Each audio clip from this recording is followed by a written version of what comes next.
మీ అందరికీ ప్రభువైన యేసుక్రీస్తు నామములో వందనాలు తెలియజేస్తున్నాం. దైవ సేవకులు విజయ్ కుమార్ అయ్య గారికి కూడా వందనాలు తెలియజేస్తున్నాం. కూడి వచ్చిన సంఘ పెద్దలకు, స్త్రీల సమాజం వారికి, యవ్వనస్తులకి, మీ అందరికీ పేరు పేరున మా యొక్క సంఘం తరపున, మా యొక్క పరిచర్య తరపున, మా యొక్క కుటుంబం తరపున వందనాలు తెలియజేస్తున్నాం. చాలా సంతోషం. చాలా వాటికి పాటల ద్వారే దేవుని యొక్క వాక్యాన్ని అందరికీ చెప్పాం. మనం మొట్టమొదటిగా పాటలు ఎందుకు పాడతామంటే పాటల ద్వారా దేవుని వాక్యాన్ని ప్రకటిస్తాం, తెలియజేస్తాం. అయ్యా ఇక్కడ వాక్యం చెప్పబోతున్నాడు దైవ సేవకుడు, మీరు రండి అని పాటల ద్వారా మనం ఏం చేస్తాం, ఈల వేసి చెబుతాం. చాలా సంతోషం. దేవుని కృపను బట్టి చాలా దూరం నుంచి దాదాపు 4 గంటల ప్రయాణం చేసి మీ ఊరు వచ్చాం. మధ్యాహ్నం 2 గంటలకు ప్రయాణం స్టార్ట్ చేస్తే ఇక్కడికి వచ్చేలాగా 6 అయింది. ఎందుకంటే దేవుని యొక్క పరిచర్య భారము మన మీద మోపబడి ఉన్నది. సువార్త ప్రకటించడం అనేది గొప్ప బాధ్యత. యేసుక్రీస్తు వారు చనిపోయి పునరుద్ధానుడై తిరిగి లేచిన తర్వాత ఆయన శిష్యులకు ఒక మాట చెప్పాడు. సర్వలోకానికి వెళ్ళి సర్వ సృష్టికి సువార్త ప్రకటించండి. నమ్మి బాప్తిసం పొందినవాడు రక్షించబడును, నమ్మని వానికి శిక్ష విధింపబడును అని చెప్పాడు. యేసయ్య మాటలు చాలా ప్రత్యేకమైనవి, పరిశుద్ధమైనవి, మన యొక్క ఆత్మీయ జీవితంలో మనలను బలపరిచే మాటలు.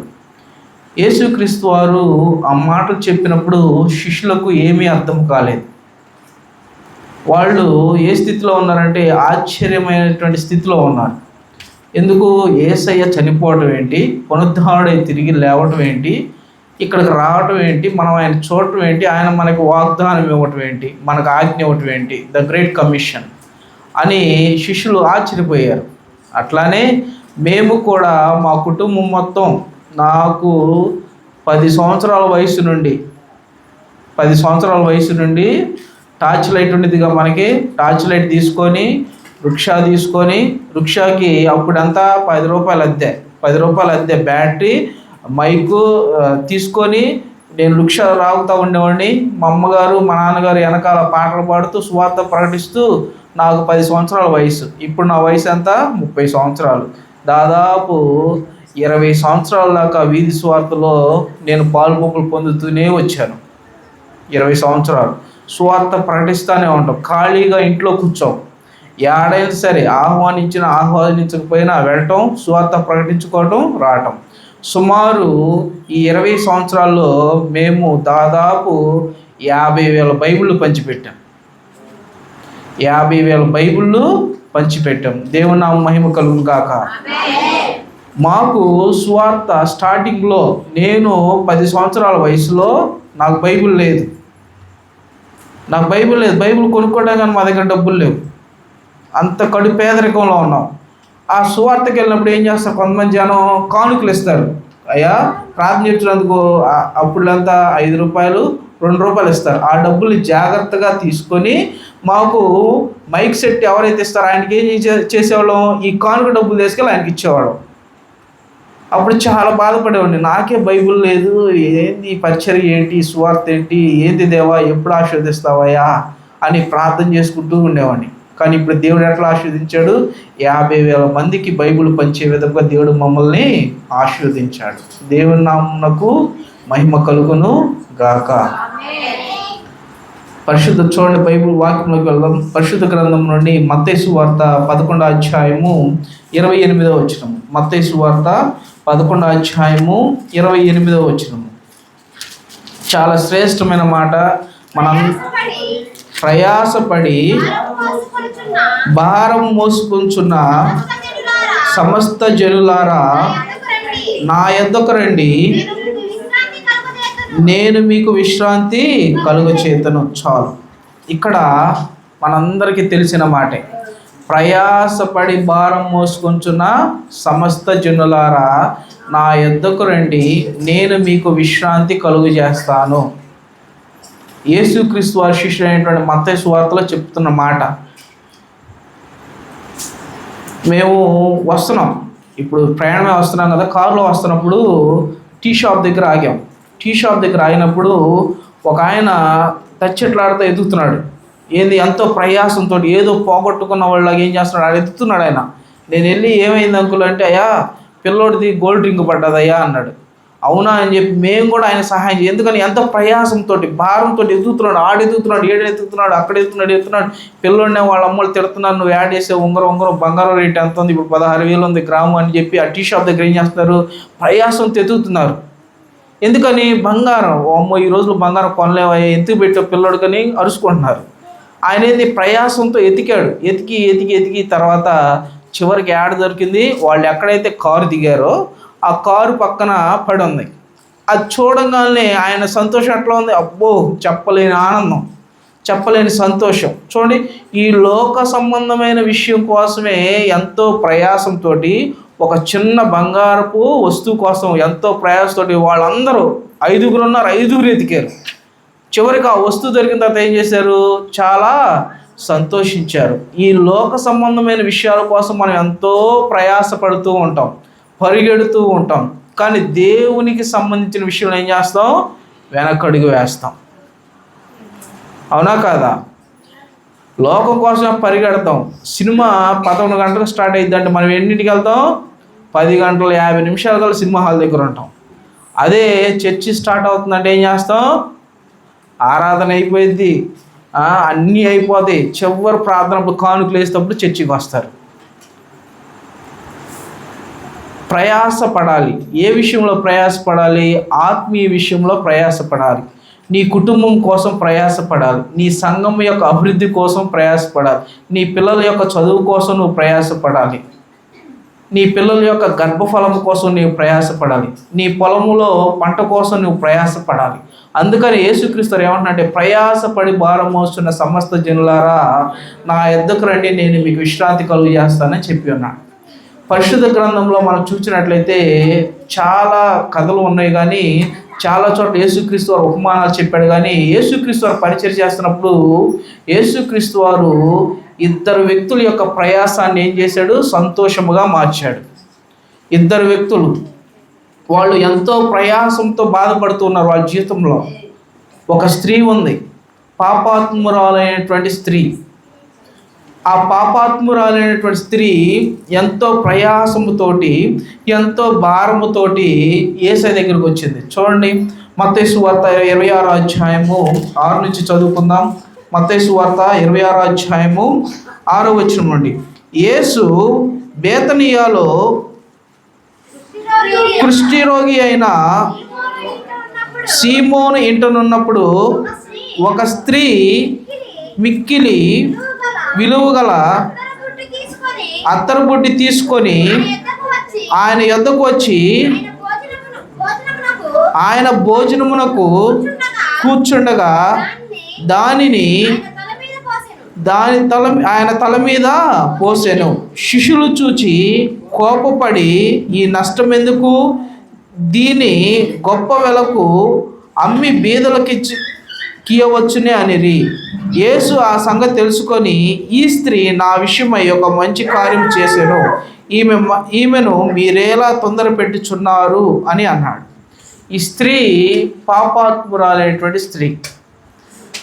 ఆమె స్త్రీలు యవ్వన దశ వచ్చినప్పుడు, యవ్వన దశ నుండి ఈమె పాప జీవితంలో జీవిస్తున్నటువంటి స్త్రీ, ఒక వేశ్య స్త్రీ. ఈమె జీవితం మొత్తం దేని మీద ఆధారపడి ఉంది, భారముతోటి, ఒక విధమైనటువంటి వేదనతోటి ఈమె వేదనను అనుభవిస్తున్నటువంటి స్త్రీ. ఈమెంట యేసయ్య గురించి విందంట. అయ్యా, నజరేయుడు అయినటువంటి యేసు నువ్వు అంట కదా, అనేక మందికి స్వస్థత కలుగు చేస్తున్నావు కదా, రక్షణ ఇస్తున్నావంట, సమాధానాన్ని ఇస్తున్నావంట. నేను పాపాత్మురాలైనటువంటి స్త్రీనయ్యా, నా యొక్క యవ్వన దశ నుండి నేను ఈ పాపంలోనే జీవిస్తున్నానయ్యా. నా యొక్క హృదయము పాపమనే భారముతో నిండి ఉందయ్యా, నాకు విడుదల దయచేయ, పాప జీవితం నుండి విమోచన దయచేయ, పాప భారము నా హృదయంలో నుండి తీసేయ్యా అని ఆమె పశ్చాత్తాప హృదయముతోటి, మారు మనసు హృదయముతోటి యేసయ్య దగ్గరకు వచ్చి ఏం చేస్తుందంట, మిక్కిలి విలువ గల అత్తరు బుడ్డి, ఆల్బాస్టర్ ఆయిల్. అది ఇప్పుడు ప్రజెంట్ దాని యొక్క రేట్ ఎట్లా ఉంది తెలుసా? $50,000. అంటే సుమారు 40 లక్షలు. అంటే ఆమె యవ్వన దశ నుండి యేసుక్రీస్తు వారి యొద్దకు వచ్చే దశ వరకు సంపాదించిన సంపాదన మొత్తము, పాపము ద్వారా సంపాదించిన సంపాదన మొత్తం ఏం చేసిందంట? ఆ సంపాదన మొత్తంతోటి ఒక అత్తరు బుడ్డి కొనింది. మిక్కిలి విలువ గల, ప్రీషియస్, పవిత్రమైనది, బంగారము కంటే విలువ కలిగినటువంటి ఆ యొక్క అత్తరు కొని యేసయ్య పాదముల మీద పోసి ఆమె యొక్క తల వెంట్రుకలతో యేసయ్య పాదాలను శుభ్రముగా కడిగింది. కన్నీరు విడుచుచు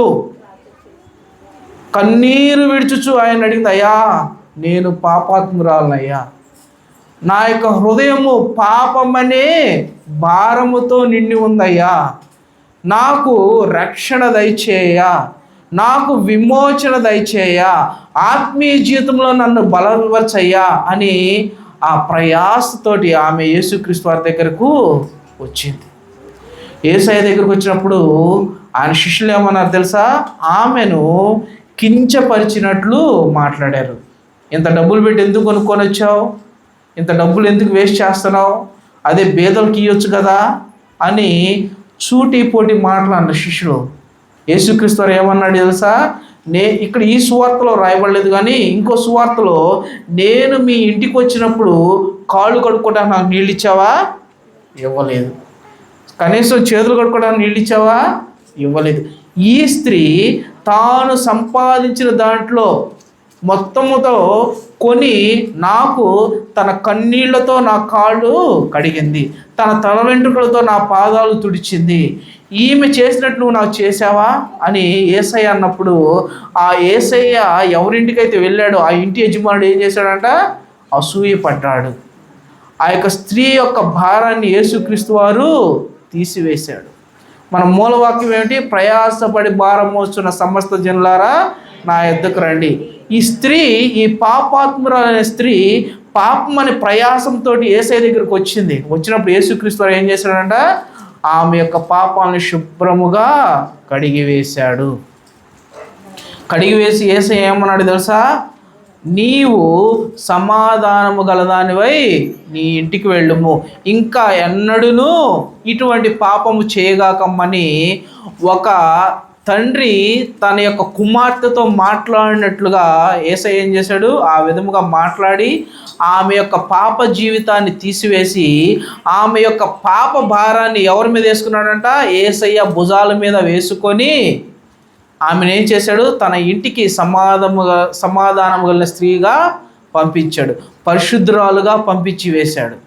ప్రియమైన సహోదరి సహోదరులారా, మనము కూడా ఏం చేస్తామంటే దేవునితో ఉంటూ కూడా పాపంలో జీవిస్తూ మన యొక్క హృదయాలను మనం ఏం చేస్తున్నాం? కఠినపరుచుకుంటున్నాము.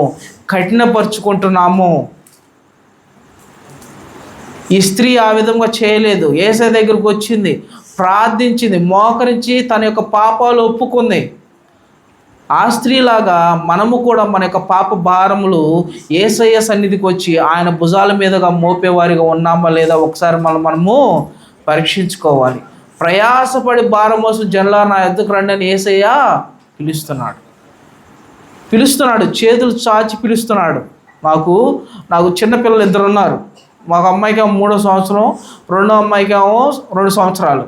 నేను సేవకెళ్ళి వచ్చినప్పుడు మా మిస్సెస్ ఏం చేసిందంటే డోర్ పక్క నుండి నాన్న వచ్చాడని డోర్ దిగాలి వాళ్ళు ఏం చేస్తారు? నానా అని చెప్పి లగెత్తుకుంటూ వచ్చి వాటేసుకుంటారు చిన్నపిల్లలు. చూడండి ఎంత సంతోషం ఉండేది. అట్లానే యేసయ్య కూడా నా చిన్నపిల్లలు ఏ విధంగా నన్ను చూసి నాన్న అని చెప్పి పరిగెత్తుకుంటూ వస్తారో వాళ్ళ యొక్క ప్రేమ చూపుతారో అట్లానే యేసుక్రీస్తు వారు కూడా పాపుల ఎడల అటువంటి ప్రేమను చూపటానికి సిద్ధముగా ఉన్నాడు. మనం ఏం చేస్తున్నాం? ఆయన యొక్క రక్షణను నిర్లక్ష్యం చేస్తున్నాం. ఇంత గొప్ప రక్షణ నిర్లక్ష్యం చేసినాడు, ఎలాగూ తప్పించుకుందాము. ఆయన యొక్క రక్షణ ఏం చేస్తున్నాం? నిర్లక్ష్యం చేస్తున్నాం. మనకు అన్నీ తెలుసు, బైబిల్లో ప్రతిదీ తెలుసు, 10 ఆజ్ఞలు తెలుసు, ఆ 10 ఆజ్ఞలో ఏమి పాపాలు ఉన్నాయి, ఏం పాపాలు చేయకూడదు మొత్తం తెలుసు. కానీ మనం ఏం చేస్తున్నాం? పాప జీవితంలోకి మరలా వెళ్తున్నాం. పాప జీవితంలోకి మరలా వెళుతూ కూడా మనం ఏం చేస్తున్నాం? ఏంది ఈ శోధనలు, ఏంది నాకు, మా పిల్లలకి చదువులు అయినాయి, ఉద్యోగాలు రావట్లేదే, నా కుమార్తెకు వివాహం అయింది, ఇంతవరకు దేవుడు గర్భఫలం ఇవ్వలేదే, అయ్యో నేను పొలం వేసుకున్నా, నా పొలం సరిగ్గా పంటలేదే, ఎక్కడ చూసినా అప్పులే, ఎక్కడికి వెళ్ళినా ఎదురు వస్తున్నాయి అని చెప్పి మనం ఏం చేస్తాం? మళ్ళీ దేవుణ్ణే నిందిస్తాం. మనలో పరిశుద్ధత లేకుండా, మనలో పవిత్రత లేకుండా దేవుణ్ణి నిందించి ఏం ప్రయోజనం? ఏందయ్య గారు, ఇప్పుడు 10th క్లాస్ ఎగ్జామ్స్ వస్తున్నాయి, వచ్చేవారం 10th క్లాస్ పిల్లలు ఏం చేస్తున్నారు? రేయి మొగుళ్ళు నిద్రాగారాలు లేకుండా చదువుతూనే ఉంటారు, పెన్ను తీసుకుంటూ ప్రాక్టీస్ చేస్తారు. ఎందుకని? వాళ్ళు ప్రాక్టీస్ చేయాలి. ప్రాక్టీస్ చేయకపోతే ఏం చేస్తారు? ఫెయిల్ అయిపోతారు. అవునా? నేను intermediate first year 1B fail అయ్యాను. ఫెయిల్ అయినప్పుడు మా నాన్న ఏం చేస్తున్నాను, వేకుందామన్న 3ంటికి లేచి ప్రతిరోజు చదివిపించాడు. దాంట్లో ఒక ఫార్ములా ఉంది, అది ఎన్ని మార్కులు క్వశ్చను? 8 మార్కులకి మ్యాథ్స్ వచ్చింది. x² + y² 2gx + 2fy + c = 0. ఆ ఫార్ములా మీద ఆ లెక్క మొత్తం ఆధారపడింది. ఇప్పటికి నాకు అది ఎందుకు గుర్తుంది? నన్ను మా నాన్న ఏం చేశాడు? బాగా ప్రాక్టీస్ చేయించాడు, సాధన చేయించాడు, చదివిపించాడు. బాగా చదివిస్తే ఏం చేసింది? ఇంటర్మీడియట్లో మళ్ళీ ఫెయిల్ అయిన తర్వాత రాస్తే, సప్లీ రాస్తే 75 మార్కులు వచ్చినాయి. ఎందుకు వచ్చింది అట్లా? ప్రయాసపడ్డాను, సాధన చేశాను. ఆత్మీయ జీవితంలో కూడా మనము కూడా ఎప్పుడైతే సాధన చేస్తామో దేవుడు మనల్ని ఏం చేస్తాడు? ఉన్నత శిఖరాల్లో ఉంచుతాడు. మనము సాధన చేయకుండా, మనము దేవునికి ప్రార్థించకుండా, ఆయనతో సమయం గడపకుండా, అయ్యా నన్ను ఆశీర్వదించంటే ఏ విధంగా దేవుడు మనల్ని ఆశీర్వదిస్తాడు? అది సాధ్యమేనా? సాధ్యము కాదు. అందుకని పాపాత్మురైన స్త్రీ యేసయ్య దగ్గరికి వచ్చింది, ఒప్పుకుంది. యేసయ్య దగ్గరికి వచ్చి తన యొక్క పాపాలు ఒప్పుకుంది. యేసుక్రీస్తు ఏం చేశాడు? ఆ పాపాలు శుభ్రముగా క్షమించి వేసి ఆమెను పవిత్రపరిచి ఆమెను సమాధానంగా తన ఇంటికి పంపించి వేశాడు. అంత మాత్రమే కాదు ప్రియమైన సహోదరి సహోదరులారా, ఇంకో పాపాత్మురాలైన స్త్రీ ఉంది. ఆమె ఎవరు? రాహాబు.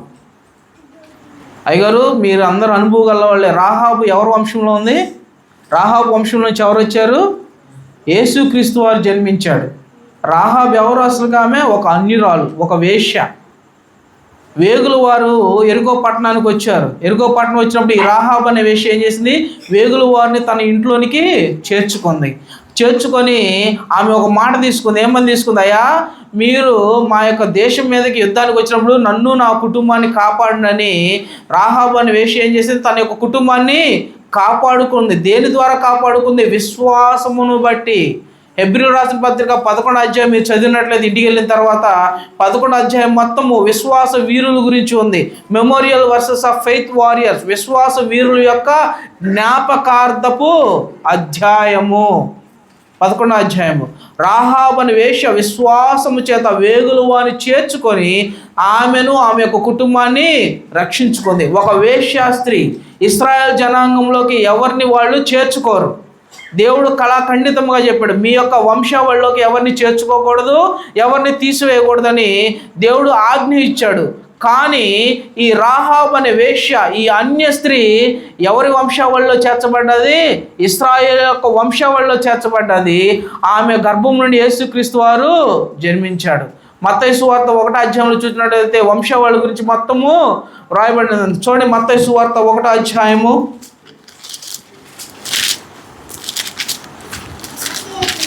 మత్తయి సువార్త 1వ అధ్యాయము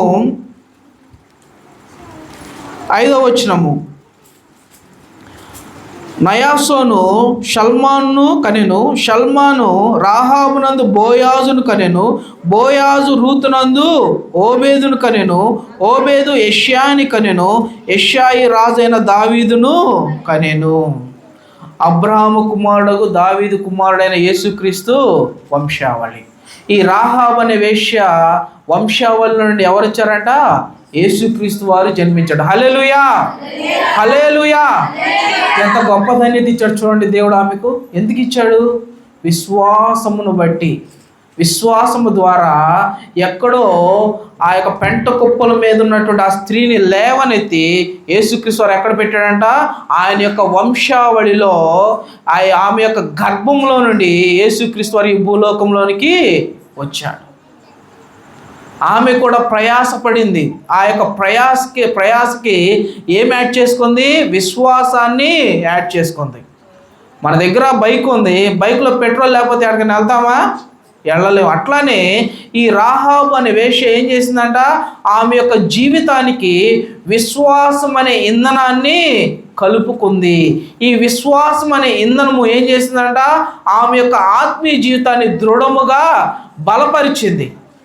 రాహాబు వేషం మాత్రమే కాదు, కానీ ఈ పాపాత్మురాలే స్త్రీ కూడా అంతే. యేసుక్రీస్తు వారి గురించి వినింది, వినుట వలన విశ్వాసం కలుగును, వినుట క్రీస్తు గురించిన మాట వలన కలుగును. యేసయ్య గురించి వినింది, వినని వెంటనే ఆమె ఆ విశ్వాసం ఏం చేసింది? క్రియారూపము దాల్చింది. క్రియలు లేని విశ్వాసము మృతము. ఈమె విశ్వాసంతో యేసయ్య దగ్గరికి వచ్చింది, ఆమె యొక్క పాపాలు ఒప్పుకుంది, ఆమెను యేసుక్రీస్తు వారు రక్షించాడు. రాహాబు వేశ్య కూడా అంతే, విశ్వాసంతో వేగులు వారిని చేర్చుకుంది. విశ్వాసము ద్వారా మాత్రమే ఆమె ఇశ్రాయేల్ జనాంగంలోనికి చేర్చబడింది. విశ్వాసము ద్వారా మాత్రమే యేసుక్రీస్తు వారు ఆమె యొక్క వంశావళిలో నుండి జన్మించాడు. ప్రియమైన సహోదరి సహోదరులారా, మనము ఏ విధముగా ఉన్నాము ఒకసారి మనము పరీక్షించుకోవాలి. ఏదో లేసాము, వెళ్ళాము, చర్చికి వచ్చాములే, పాస్టర్ గారు వాక్యం చెప్పడం అంటాం కాదు. మన యొక్క జీవితాన్ని మనం ఏ విధంగా మార్చుకున్నామో ఒకసారి మనము పరీక్షించుకోవాలి. రక్షణ ఉచితమే. ఉచితంగా వచ్చిన దానికి విలువ అనేది ఉండదు. ఇప్పుడు ఎందుకంటే ఆ మాట ఎందుకు అంటున్నానంటే, నేను ఫోన్ కోసం ఎన్నో సంవత్సరాలు ప్రార్థన చేశాను, మోకరించి ప్రార్థించాను. నాకు మా మేనమామ ఏం చేశాడు? ఒక చిన్న ఫోన్ కొనిచ్చాడు. ఆ ఫోన్ ఏంది? Samsung trend phone. దాన్ని జాగ్రత్తగా వాడుతూ వచ్చాను. ఎప్పుడు మన 5G నెట్వర్క్ వచ్చేదాకా జాగ్రత్తగా వాడుకుంటూ వచ్చాను. ఎందుకని? శ్రద్ధ. ఆ వస్తువు కోసం నేను ఎన్ని సంవత్సరాలు ఎదురు చూశాను? కొన్ని సంవత్సరాలు ఎదురు చూశాను. అట్లానే రక్షణ అనేది మనకు ఉచితంగా వస్తుందని మనం ఏం చేస్తున్నాం? రక్షణను నిర్లక్ష్యం చేస్తున్నాం. ఎప్పుడు దేవుని యొక్క వాక్యాన్ని నిర్లక్ష్యం చేయకూడదు, దేవుని యొక్క రక్షణ నిర్లక్ష్యం చేయకూడదు, దేవునితో సమయం గడపడం నిర్లక్ష్యం చేయకూడదు, దేవునితో ప్రార్థనలో గడపడం నిర్లక్ష్యం చేయకూడదు, దేవుని ఆరాధించడంలో నిర్లక్ష్యం చేయకూడదు. ఈ నిర్లక్ష్యము ఎక్కడి దాకా తీసుకొని వెళ్తుంది? నీ యొక్క కుటుంబం యొక్క పతనానికి తీసుకొని వెళ్తుంది. చేతులు గాలిన తర్వాత ఆకులు పట్టుకునే ప్రయోజనం ఏముంది? ఏమైనా ప్రయోజనం ఉందా? ఏమీ లేదు.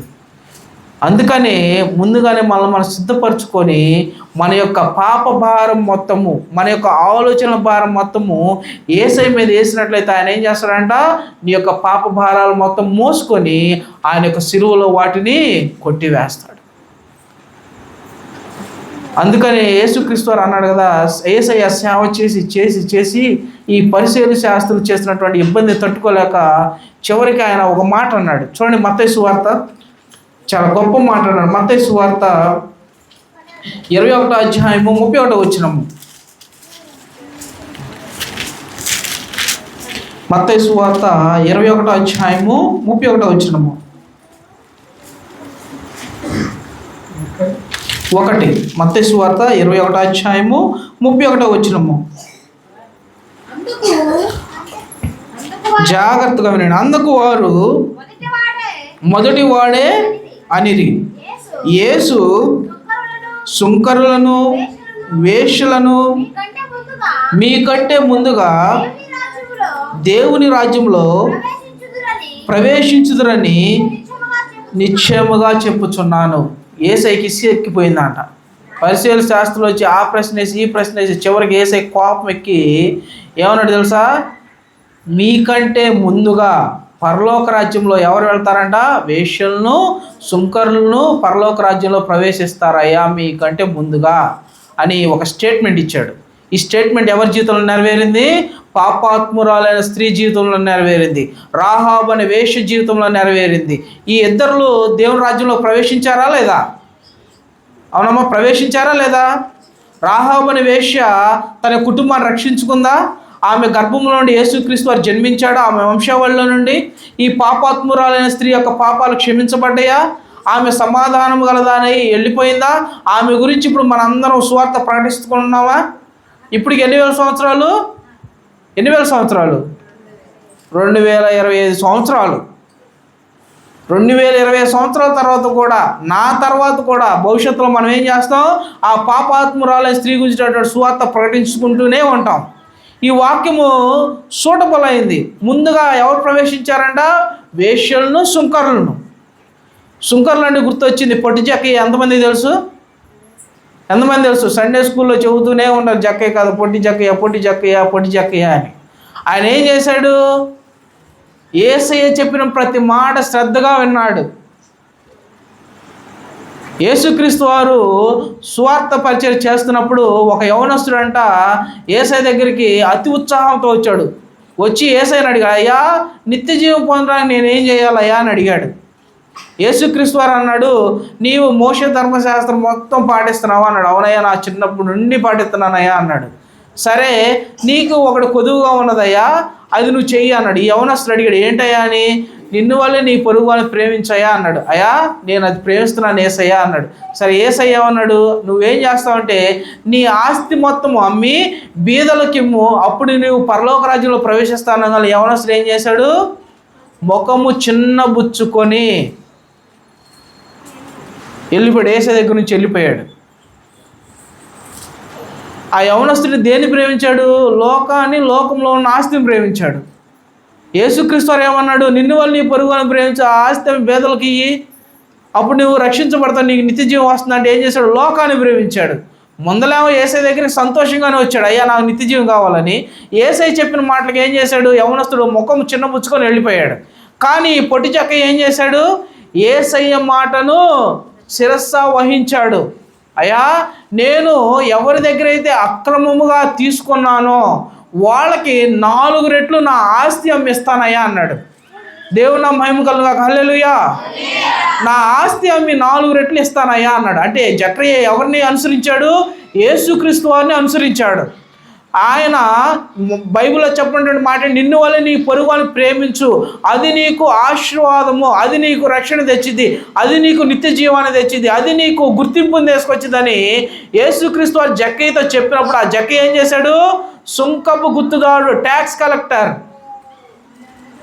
యేసయ్య మాటిని ఆస్తి మొత్తాన్ని అమ్మివేసి పేదలకు ఇచ్చేశాడు. 4 రెట్లు ఇచ్చాడు.